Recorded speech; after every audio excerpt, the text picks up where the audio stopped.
नमस्कार, मैं हूं जैनिश मसीह और आपका स्वागत है पब्लिक एशिया न्यूज में। अब वक्त है उत्तर प्रदेश की बड़ी खबरों से आपको रूबरू कराने का। पहली खबर की ओर बढ़ते हुए आपको बता दें, आगरा वायुसेना स्टेशन परिसर में तैनात अग्निवीर श्रीकांत चौधरी ने गोली मारकर आत्महत्या कर ली। घटना मंगलवार रात 1:30 बजे की बताई गई है। पुलिस को बुधवार सुबह 7 बजे वायुसेना स्टेशन की ओर से सूचना दी गई। आत्महत्या का कारण स्पष्ट नहीं हो सका है। अग्निवीर बलिया के रहने वाले थे।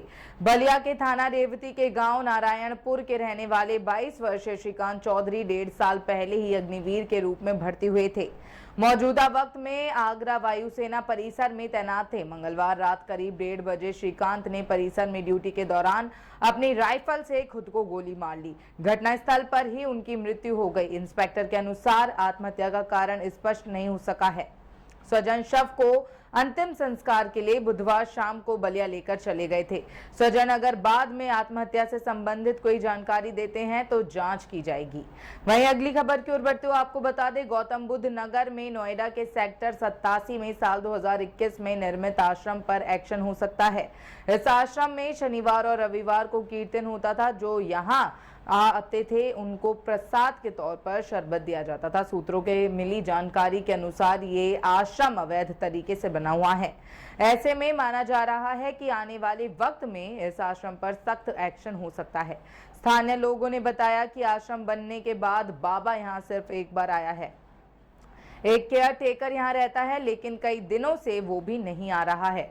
वहीं मैनपुरी में बाबा के आश्रम की बात करें तो वहां पर बड़ी संख्या में फोर्स तैनात है। बिचवा स्थित मैनपुरी में उसके आश्रम के पास पुलिस तैनात है और इलाके को पूरी तरह छावनी में तब्दील किया गया है। वहीं अगली खबर की ओर बढ़ते हुए आपको बता दें, हाथरस भगदड़ हादसे के मुख्य आरोपी देव प्रकाश मधुकर पर 1 लाख रुपए के इनाम को लेकर उनके वकील डॉक्टर AP सिंह ने कहा, मुझे FIR की कॉपी मिल गई है और मुझे जांच एजेंसियों पर पूरा भरोसा है। देव प्रकाश मधुकर दिल के मरीज हैं और इस घटना में उनके परिवार के एक सदस्य की भी मौत हो गई है। सिंह ने बताया कि मधुकर अस्पताल में भी भर्ती हैं, लेकिन जैसे ही उनकी हालत स्थिर होगी उन्हें पुलिस और SIT के सामने पेश करेंगे ताकि आगे की कार्यवाही ठीक से हो सके। उन्होंने कहा कि देव प्रकाश मधुकर का कोई आपराधिक रिकॉर्ड नहीं है। हम ना तो कोई अदालती कार्यवाही शुरू करने जा रहे हैं और ना ही कुछ करने जा रहे हैं।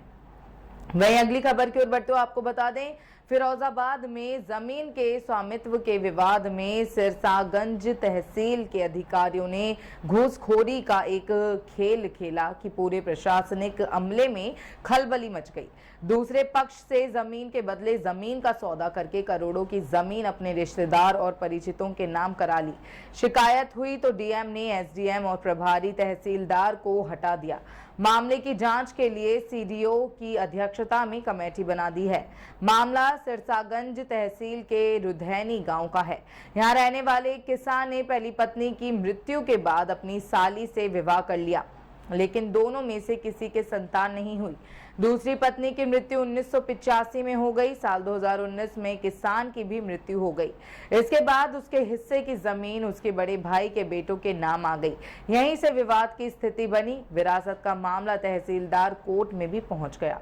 वहीं अगली खबर की ओर बढ़ते हुए आपको बता दें, मिर्जापुर राजगढ़ थाना क्षेत्र के सोनबरसा बिशनपुरा गांव के पास मिर्जापुर सोनभद्र मार्ग पर टेलर में पीछे से बोलेरो जा टकराई। हादसे में बोलेरो सवार 13 वर्षीय बालक की मौत हो गई। बालक के पिता डेंटिस्ट डॉक्टर पंकज कुमार पांडे को ट्रॉमा सेंटर वाराणसी लेकर रेफर किया गया। रॉबर्ट्सगंज पहुंचते पहुंचते उन्होंने भी दम तोड़ दिया। सोनभद्र से रॉबर्ट्सगंज कस्बा निवासी डॉक्टर पंकज डेंटिस्ट थे। 3 दिन मिर्जापुर के लाडरिग्गी में अपनी क्लिनिक पर मरीजों को देखते थे, 3 दिन सोनभद्र में देखते थे। बीती रात मिर्जापुर से बोलेरो में सवार होकर पत्नी, बेटे और बेटी के साथ सोनभद्र जा रहे थे। तड़के 3 बजे बिशनपुरा के पास सामने से जा रहे ट्रेलर में बोलेरो ने पीछे से टक्कर मार दी, जिससे बोलेरो सवार 13 वर्षीय बालक डुग्गू बोलेरो में फंस गया। ऐसे ही तमाम खबरों के लिए देखते रहें पब्लिक एशिया न्यूज। धन्यवाद।